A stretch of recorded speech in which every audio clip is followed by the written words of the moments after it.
Hi സുഹൃത്തുക്കളെ, ഒരു different ആയിട്ടുള്ളൊരു കോഡ് ആയിട്ടാണ് ഞാൻ മുന്നിൽ വന്നിരിക്കുന്നത്. വേറെ ഒന്നുമല്ല, നിങ്ങൾ ചിന്തിക്കേണ്ട ഒരു സീനാണ്. ഒരു ബാറിൻ്റെ ഉടമ ബാറിൻ്റെ ഉടമ രാവിലെ എണീറ്റു. ബാറ് തുറക്കാനായി ഒരു കയ്യിൽ താക്കോല്, മറ്റേ കയ്യിൽ ഒരു പാത്രത്തിൽ പാൽ ഇരിപ്പുണ്ട്. ഒരു കയ്യിൽ താക്കോല്, മറ്റേ കയ്യിൽ ഒരു പാത്രത്തിൽ പാലിനകത്ത് അദ്ദേഹത്തിൻ്റെ ഐഡൻറ്റി കാർഡ് ഇട്ടിട്ടുണ്ട്. ഇതുമായിട്ട് അദ്ദേഹം ബാറിലോട്ട് പോവുകയാണ്. ബാറിൽ പോയ പിന്നെ ബാർ തുറന്നല്ലേ. പിന്നെ ബാറിൽ പോകാൻ വേണ്ടി തുറക്കാൻ നിന്നപ്പോൾ അവിടെ ഒരാൾ ക്യൂ ഉണ്ടായിരുന്നു. അറിയാമല്ലോ, ഈ ബാറും ബിവറേജസിലും ഒക്കെ തുറക്കും മുമ്പേ കുറേ പേര് ക്യൂ നിൽക്കാൻ വന്ന് നിൽക്കാറുണ്ട്. ഒരാൾ അവിടെ നിൽപ്പുണ്ട്, ഒരാൾ ക്യൂ നിൽപ്പുണ്ട്.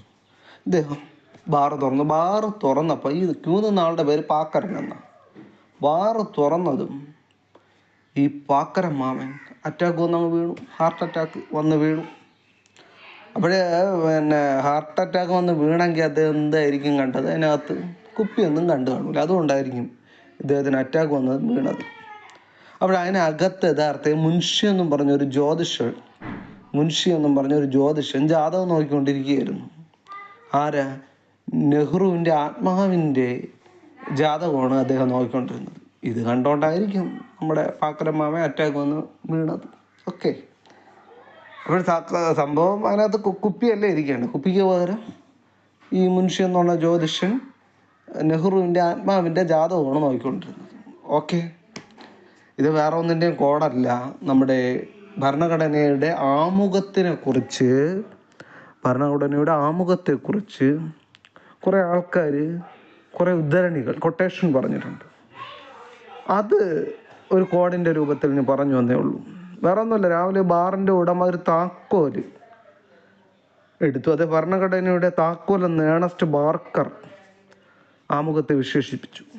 അതുകൊണ്ടാണ് ബാറിൻ്റെ മുതലാളി താക്കോൽ, ഒരു കയ്യിൽ താക്കോൽ, അടുത്ത കയ്യിൽ എന്താണ്?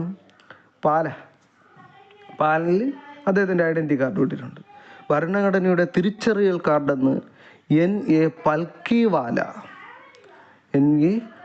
അല്ലെങ്കിൽ പാൽക്കിവാല എന്ന് പറയുന്ന മനുഷ്യൻ ഭരണഘടനയുടെ തിരിച്ചറിയൽ കാർഡെന്നാണ് ആമുഖത്തിനെ വിശേഷിപ്പിച്ചത്.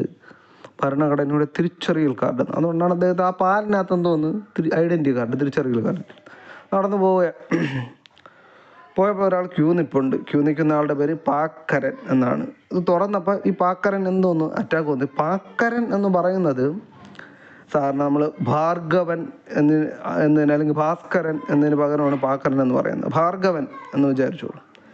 താക്കൂർദാസ് ഭാർഗവ് ഭരണഘടനയുടെ ഹൃദയവും ആത്മാവും എന്ന് ആമുഖത്തിന് വിശേഷിപ്പിച്ചു. ഭരണഘടനയുടെ ഹൃദയവും ആത്മാവും എന്ന് ആമുഖത്തെ വിശേഷിപ്പിച്ചത് താക്കൂർദാസ് ഭാർഗവാണ്. പാക്കരൻ ഭാർഗവ് എന്ന് ഓർമ്മിച്ചിരുന്നാൽ മതി. അപ്പോൾ ഇത് തുറന്നപ്പോൾ അതിനകത്താര് ഈ അറ്റാക്ക് വന്ന് വീണതാണ്. ഹൃദയവും ആത്മാവും എന്ന് പറഞ്ഞത് ഹാർട്ട് അറ്റാക്ക്. അതാണ് ഇന്ത്യയുടെ അതായത് ഇത് ഓപ്പൺ ചെയ്തപ്പോൾ അതിനകത്ത് മുൻഷി എന്ത് ചെയ്തുകൊണ്ടിരിക്കുന്നു? മുൻഷി എന്ന് പറഞ്ഞാൽ ജ്യോതിഷൻ ജാതകം നോക്കിക്കൊണ്ടിരിക്കുകയാണ്. ഇന്ത്യയുടെ രാഷ്ട്രീയ ജാതകമെന്ന് ആമുഖത്തിനെ വിശേഷിപ്പിച്ചത് K.M. മുൻഷിയാണ്. ആരുടെ ജാതകമാണ് അദ്ദേഹം നോക്കിക്കൊണ്ടിരുന്നത്? നെഹ്റുവിൻ്റെ ആത്മാവിൻ്റെ, ഭരണഘടനയുടെ ആത്മാവും താക്കോലുമെന്ന് ജവഹർലാൽ നെഹ്റു നമ്മുടെ ആമുഖത്തിനെ വിശേഷിപ്പിച്ചു. ഭരണഘടനയുടെ ആത്മാവും താക്കോലും എന്ന് രണ്ടും പറയണം. ആത്മാവെന്ന് മാത്രം പറഞ്ഞാലും നെഹ്റു തന്നെയാണ്. ആത്മാവും താക്കോലും എന്ന് പറഞ്ഞാലും നെഹ്റുവാണ്. രാഷ്ട്രീയ ജാതകം എന്ന് പറഞ്ഞാൽ K.M. മുൻഷി, ഹൃദയവും ആത്മാവും എന്ന് പറഞ്ഞാൽ താക്കൂർദാസ് ഭാർഗവ്. പാക്കരൻ എന്ന് ഓർമ്മിച്ചത്. പാക്കരൻ അറ്റാക്ക് വന്നു വീണു. ഹൃദയവും ആത്മാവും, അറ്റാക്ക് വന്നപ്പോൾ ആത്മാവ് പുറത്തു പോയി എന്ന് ഓർമ്മിച്ചാൽ മതി. ഹൃദയവും ആത്മാവും. തിരിച്ചറിയൽ കാർഡ് പൽക്കിവാല, പാലിൽ ഐഡൻറ്റി കാർഡ് ഇട്ടുണ്ടല്ലോ. ഭരണഘടന താക്കോല് ബാർ മുതലാളി ഏണസ്റ്റ് ബാർക്കർ. അപ്പോൾ എല്ലാം കണക്റ്റായി, മനസ്സിലായി. അതുപോലെ നിങ്ങൾ ആ ഒരു ചിത്രം മനസ്സിൽ ഓർമ്മിക്കണം. ബാർ മുതലാളി ഒരു താക്കോലും, ഒരു കയ്യിൽ താക്കോലും അടുത്ത കയ്യിൽ മിൽമ പാല്, അതിനെന്തോന്നു ഐഡൻറ്റി കാർഡ് ഇട്ടുകൊണ്ട് നടന്നു പോകുന്നു. അപ്പോൾ ബാർ തുറക്കാൻ പോയപ്പോൾ അവിടെ പാക്കരൻ ക്യൂ നിൽക്കുകയാണ്. അപ്പോൾ ഇദ്ദേഹത്തെ തുറന്നകത്ത് കയറിയപ്പോൾ ഓപ്പൺ ചെയ്തപ്പോൾ തന്നെ അകത്ത് മുൻഷി എന്ന ജ്യോതിഷൻ എന്തോന്നു പിന്നെ നെഹ്റുവിൻ്റെ ആത്മാവിൻ്റെ ജാതകം നോക്കിക്കൊണ്ടിരിക്കുകയാണ്. ഇത് കണ്ട പാക്കരൻ അറ്റാക്ക് വന്നു. ഓക്കെ, മനസ്സിലായെങ്കിൽ ഒരിക്കൽ കൂടെ കേൾക്കുക. വീണ്ടും റിപ്പീറ്റ് ചെയ്ത് പറയേണ്ട ആവശ്യമില്ല എന്നാണ് എനിക്ക് തോന്നുന്നത്. മനസ്സിലായി എന്നാണ് ഞാൻ വിശ്വസിക്കുന്നത്. ഇഷ്ടപ്പെട്ടവർ ലൈക്ക് ചെയ്യുക, ഷെയർ ചെയ്യുക, സബ്സ്ക്രൈബ് ചെയ്യുക. Okay, thank you. വീണ്ടും അടുത്തൊരു വീഡിയോ ആയിട്ട് കാണാമേ.